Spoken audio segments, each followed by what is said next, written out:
প্ৰথমে আপোনালোকক নমস্কাৰ জনাই মোৰ চেনেললৈ স্বাগতম জনাইছো।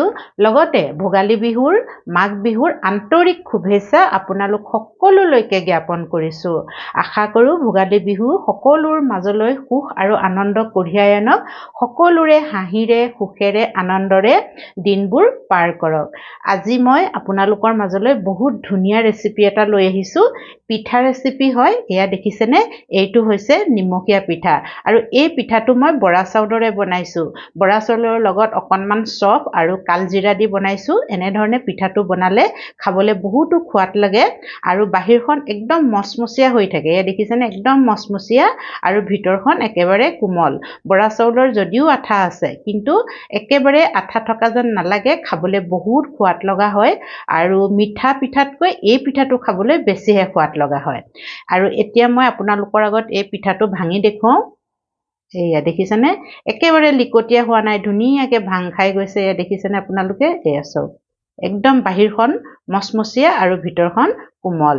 আৰু এই পিঠাটো মইনো কেনেধৰণে বনালো তাকে মই আজি আপোনালোকৰ আগত দেখুৱাও। এতিয়া আহকচোন মই আপোনালোকক মোৰ ভিডিঅ'ৰ মাজলৈ লৈ যাওঁ। বৰা চাউল লৈছো আৰু বৰা চাউলখিনি প্ৰথমে খুব ভালদৰে ধুই মই ৩-৪ ঘণ্টামান তিয়াই থৈ দিছিলো। আৰু এয়া দেখিছেনে? মোৰ বৰা চাউলখিনি ধুনীয়াকে কোমলি গ'ল আৰু হাতেৰে এনেকে মোহাৰি দিয়াৰ লগে লগে এয়া ভাগি গৈছে। আৰু এনেধৰণে আমি বৰা চাউলখিনি প্ৰথমতে কোমলাই ল'ব লাগিব, তেতিয়া পিচিবলৈ ভাল হয়। আৰু এইখিনি জহা বৰা চাউল হয়। ইমান ধুনীয়া গন্ধ ওলাই আছে, মানে ভাল লাগি গৈছেগৈ। আৰু পিঠাকেইটাও খাবলৈ খুব ভাল হ'ব দেই এনেকুৱা চাউলৰে বনালে। আৰু এতিয়া মই এটা মিক্সি জাৰ লৈছো। মিক্সি জাৰত মই এই বৰা চাউলখিনি দি দিম।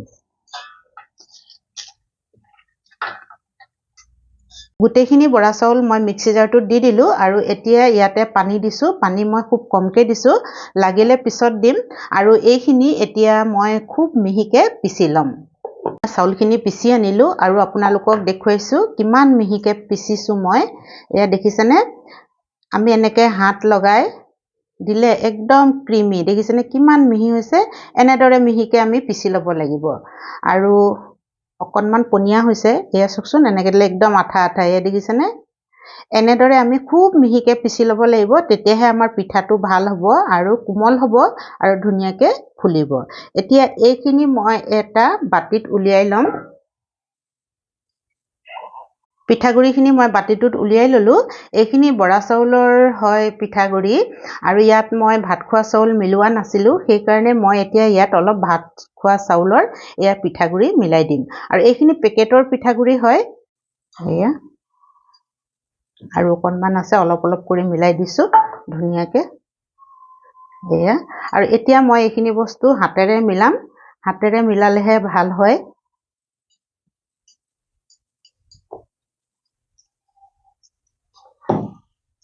এতিয়া নতুন বৰা চাউল বহুত আঠা হৈ আছে একেবাৰে। এয়া দেখিছেনে? বহুত আঠা। আৰু ইয়াত পানী মিলাব লাগিব অকণমান।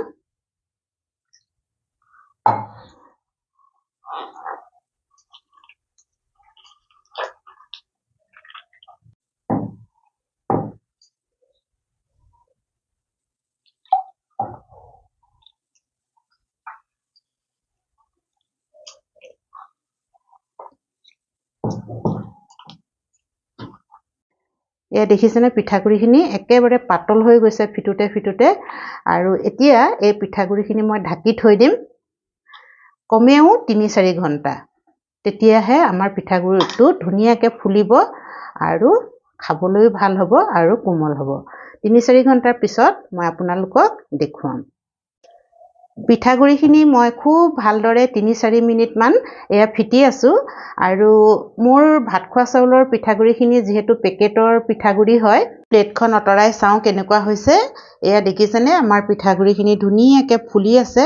আৰু মই ৩ ঘণ্টা থ'ম বুলি কৈছিলো, কিন্তু বনাবলৈ সময়ে পোৱা নাই। একদম 5 ঘণ্টামান হৈ গ'লে। চাওকচোন কিমান ধুনীয়াকে পিঠাগুড়িখিনি ফুলি আৰু ডাঠ হৈ আছে। দেখিছেনে? এইয়া বহুত ধুনীয়াকে হৈছে।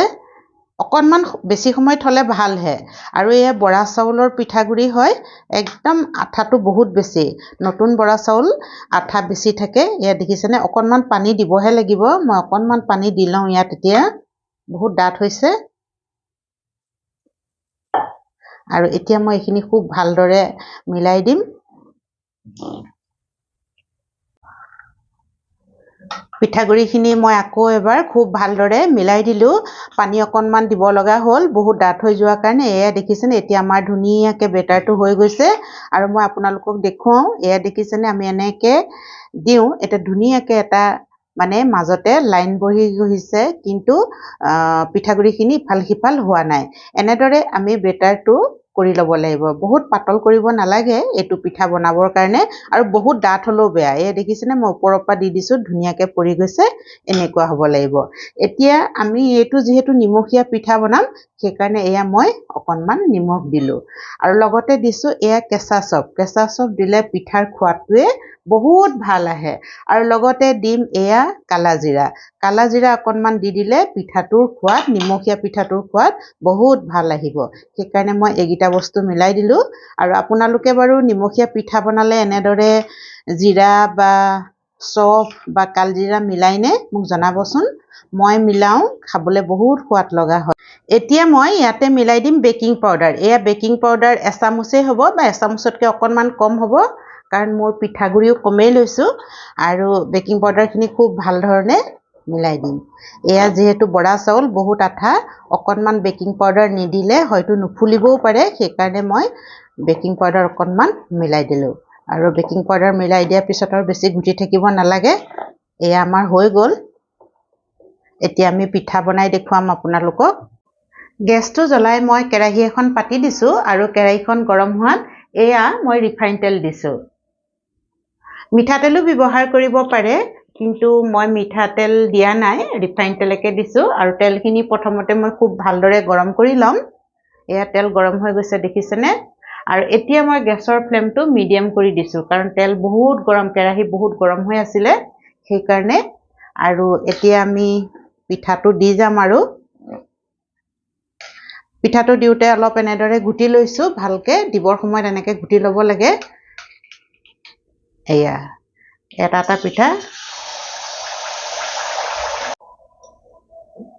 এয়া দেখিছেনে আমাৰ পিঠাটো একদম ফুলি আহিছে ধুনীয়াকৈ এয়া চাওকচোন এতিয়া মই পিঠাটো উল্টিয়াই দিম এয়া এইটো বৰা চাউলৰ নিমখীয়া পিঠা একদম ধুনীয়াকৈ আমাৰ হৈ গৈছে দেখিছেনে বাৰু আপোনালোকে ধুনীয়াকৈ ফুলি গৈছে আৰু অকণমান দেৰি এতিয়া এটা ছাইড মই ভজা হৈ গ'ল আৰু পিছৰ ছাইডটো এতিয়া ভাজি ল'ম ধুনীয়াকৈ এয়া গেছৰ ফ্লেমটো মই মিডিয়ামতে থৈছোঁ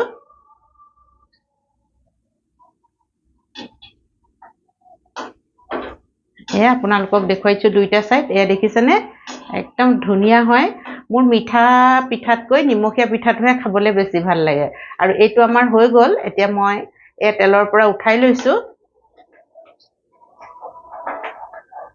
এয়া দেখিছেনে কিমান ধুনীয়াকৈ আমাৰ বৰা চাউলৰ পিঠা এয়া নিমখীয়া পিঠা হৈ গৈছে এতিয়া মই আপোনালোকক আৰু এটা বনাই দেখুৱাম বনাবলৈ একেবাৰে সহজ কিন্তু এটা কথা দেই মিঠাবিলাকতকৈ এই বৰা চাউলৰ নিমখীয়া পিঠাটো বনাবলৈ অকণমান বহুত আঠা লেখীয়া ন লাগি লাগি ধৰে সেইকাৰণে এয়া দেখিছেনে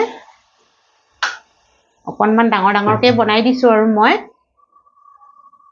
এইটো পিঠাও বনাই দেখুৱাইছোঁ আপোনালোকক ধুনীয়াকৈ এয়া ধুনীয়াকৈ আমাৰ ফুলি আহিছে এইটো পিঠাও ফুলি আহিছে চাওকচোন একদম ধুনীয়াকৈ এয়া কিমান ধুনীয়াকৈ পিঠাটো ফুলি আহিছে দেখিছেনে আপোনালোকে এয়া এতিয়া মই ফুলি অহাৰ লগে লগে ছাইডটো চেঞ্জ কৰি দিছোঁ একো কৰিব নালাগে ধুনীয়াকৈ ছাইডটো চেঞ্জ কৰি দিলেই হৈ যাব এয়া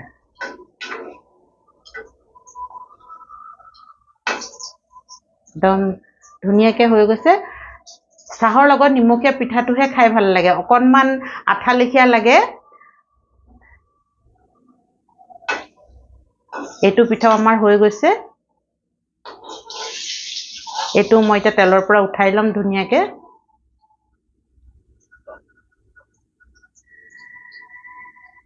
এইটো চাওকচোন কিমান ধুনীয়া হৈছে আমাৰ পিঠাটো দেখিছেনে এতিয়া এনেদৰে মই গোটেই পিঠাখিনি বনাই ল'ম আৰু তাৰ পিছত আপোনালোকক দেখুৱাম আৰু মোৰ পিঠাখিনি বনাই হৈ গ'ল আৰু ইমান ধুনীয়া লাগিছে পিঠাখিনি এয়া চাওকচোন এটা ওচৰৰ পৰা দেখাই দিছো এয়া আৰু খাবলৈ বহুতে সোৱাদ লগা হয় বৰা চাউলৰ পিঠা অকনমান আঠা থাকে আৰু নিমকীয়া বৰা চাউলৰ পিঠা মই মিঠা পিঠাটোতকে খাই বহুত ভাল পাওঁ আৰু এতিয়া আপোনালোকে দেখিলে মই পিঠাটো কেনে ধৰণে বনালো বনাবলৈ একেবাৰে সহজ হয় আৰু সকলোৱে জানে তথাপিতো ময়ো বনাই দেখুৱালো যদি মোৰ ভিডিঅ'টো চাই আপোনালোকৰ ভাল লাগিল লাইক কৰিব শ্বেয়াৰ কৰিব আৰু কমেন্টছ কৰিব যিসকলে মোৰ চেনেলটো সাবস্ক্ৰাইব কৰা নাই তেওঁলোককো অনুৰোধ কৰিছো যাতে মোৰ চেনেলটো সাবস্ক্ৰাইব কৰি লয় আৰু কাষতে থকা বেল আইকনটো দবাই দিয়ে শেষৰলৈকে ভিডিঅ'টো চোৱাৰ কাৰণে বহুত বহুত ধন্যবাদ জ্ঞাপন কৰিলো আজিৰ ভিডিঅ'টো মই ইমানতে সামৰিছো ধন্যবাদ